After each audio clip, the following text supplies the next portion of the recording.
So ayun mga parachong, good morning po sa ating lahat. Alas 5 na po ng madaling araw. Kaya medyo madilim pa po. Yung spot na pupuntahan namin ngayon, yung destination ay Malimuno po. At kasama natin dito si Bro Craig. Doon naman tayo mag-spear fishing. Subukan natin, baka malinaw na yung dagat.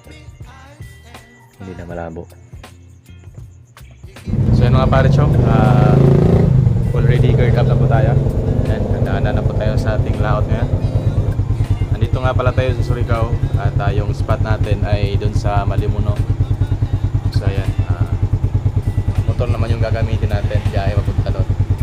Around 30 minutes siguro yung biyahe bago tayo makarating dun sa spot.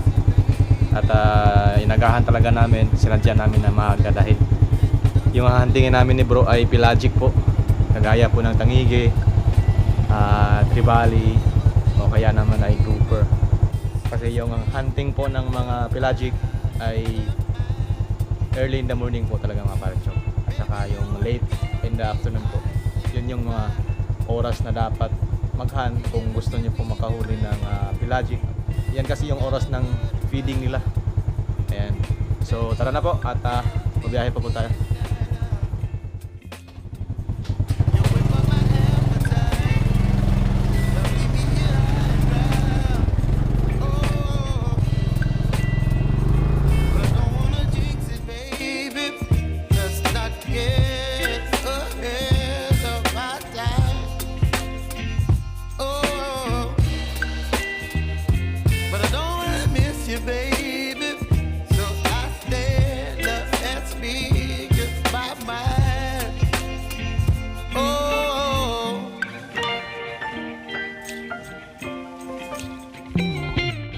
So ayan mga parachong, yung ating spot.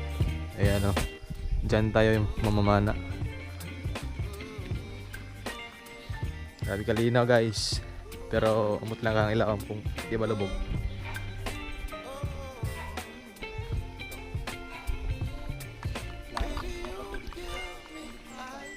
Ayan. Shout out kay bro. So yun mga parachong, pasupport po ng channel ni bro Craig. Sana po ay mabisita po ninyo yung kanyang channel din. Ayan.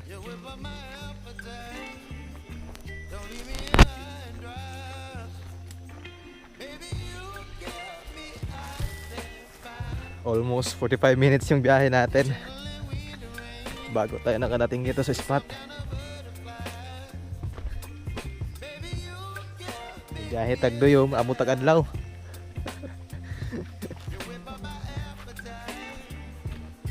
Grabe layo sa spot.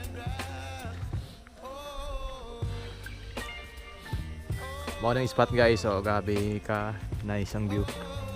Pwede mo mag-camping dire. Ganahan mo mag-camping, pwede mo mag-camping, wala yung problema dire. Ito ay mga rock formation dito.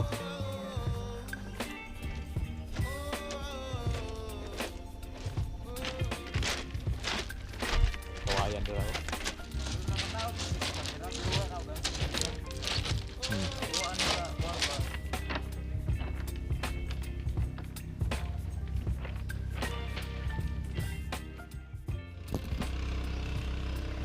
Right.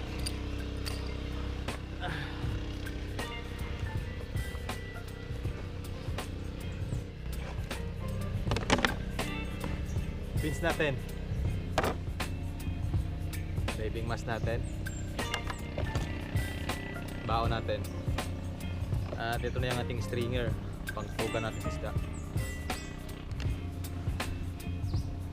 At yung purong natin. At gloves. Siyempre, tubig na rin para hindi tayo ma-dehydrate.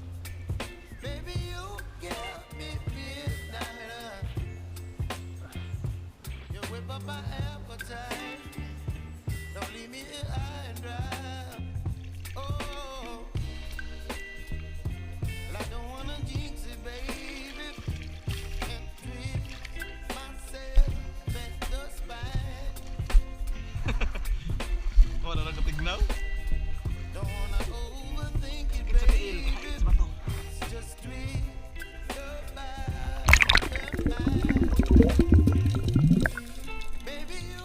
Alright mga parachong, ayan, bago tayo pumunta doon sa area kung saan tayo maghunt ng pelagic ay niload muna natin itong rubber natin dito sa mababaw na part para pagdating natin doon sa area ay makapagpahinga pa tayo.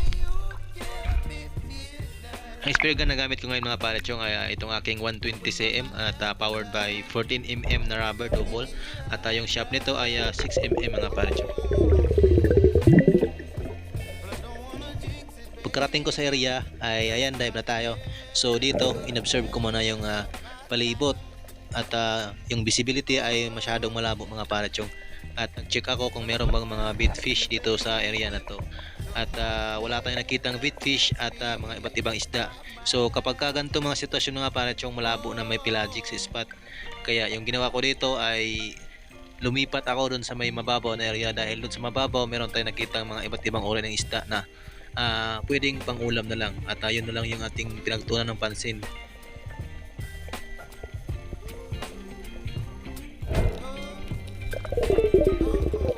After ng ilang dives natin mga parachong ay nakahanap din tayo ng ating target. So ito po ay grouper, peacock grouper, kaya lang nung pinana natin ito, daplis lang yung tama at hindi natin nahuli yung isda.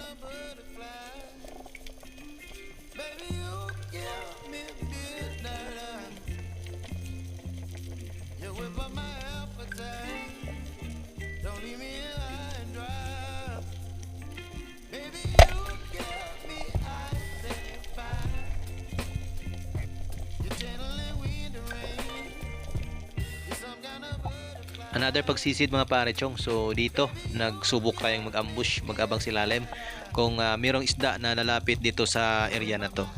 So dito meron tayong nakitang surahan, or tawag nito sa amin sa Bisaya ay gangis. Good size na, kaya pinana ako para meron tayong panghulam. At ito yung kauna-unahang isda natin sa araw na ito mga parechong.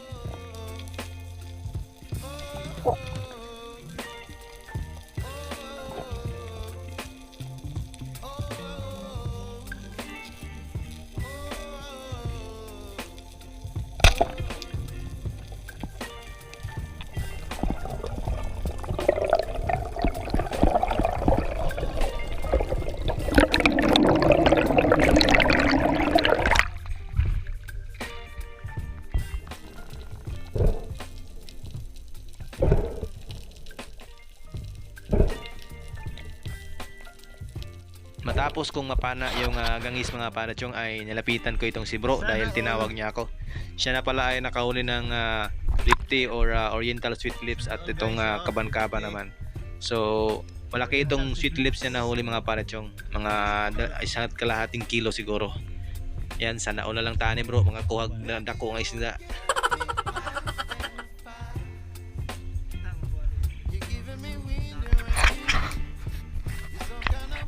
So di kalayan mga parechong, nakita ko itong salabay. Akala ko plastic, kukunin ko sana, nung paglapit ko ay salabay pala. Meron itong isda na mga maliliit na sa ilalim ng kanyang galamay mga parechong, nakatago, nakasuksok. Pangalawang isda natin mga parechong, isdang samin-samin. Hindi ko na nabidyohan yung pagpana nito dahil mabilis yung kanilang langoy. Paalala dun sa mga mahilig maligo mga parechong, so wag nyo po itong tadyakan or kaya ay hawakan kapag nakakita kayo nito, dahil malala po ang epekto nito kapag dumikit sa inyong balat. Pagkatapos ng 3 oras naming pamamana ni bro dito sa spot na to, ay nagdesisyon kami ni bro na umahon na dahil napakaginaw na po ng dagat mga parechong. At dahil maaga kaming natapos sa pagpamana mga parechong, kami ay nagdesisyon ni bro na mag catch and cook na lang. Inihaw namin at kinilaw namin yung huli niyang lipte.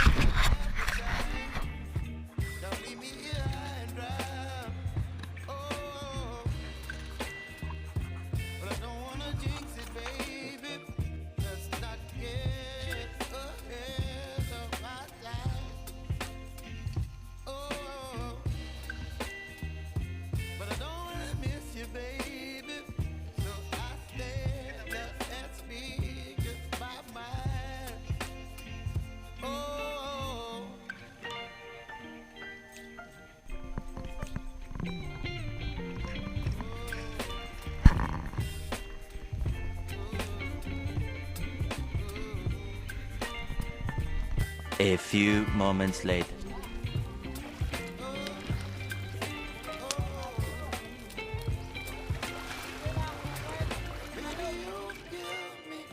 On set na po. Ayan, yun ang kinilaw natin. Oh. Sino ba? Aso, Pinaxio. At ayan yung kanin ni bro. Yung sa atin konti lang. Diet. Ayan na yung ulo ng kanyang lipto eh. Sabawin daw niya. Sinabaw daw, sinabaw. Okay. Mukbang yun yan eh.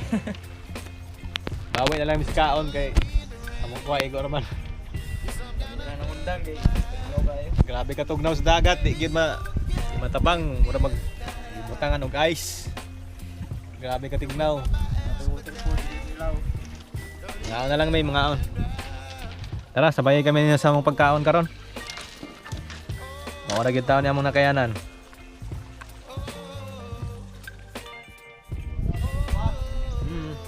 Pagbasa ng kilaw.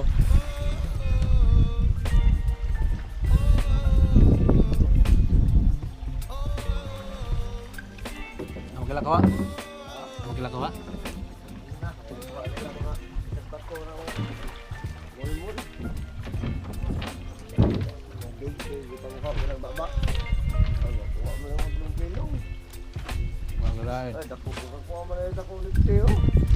Ah, yan ang kilaw.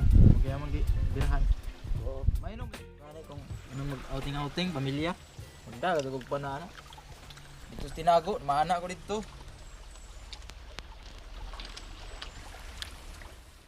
So ngayon, mga paminang magkaon.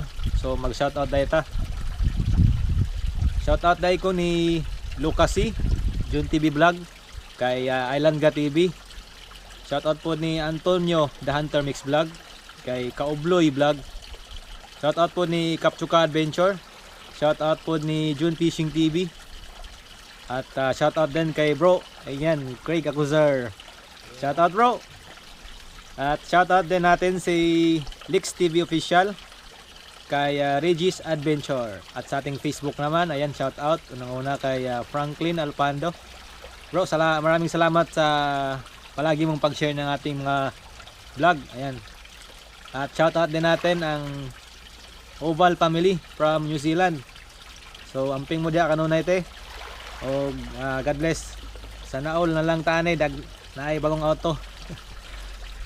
Og shoutout pod kon sa akong classmate si Reggie Udtuhan, kay Christian Sahor. Shoutout pod ni John Samuel Suratos, kay Sinit Hihos og kay Mibel Posisano. Shoutout pod ni PG Angelo Sanglitan, kay Tam Christian Antegro. Og shoutout po ni John Paul Sambayon, kay Janinyo Macasero. Og shoutout po ni Miss Rislin Bastida from Cebu. Thank you. So kung gusto mong magpa-shoutout, mag-comment lang po kayo sa comment section po natin, at abangan nyo na lang sa next episode natin. Ayan. Thank you mga pare-chong.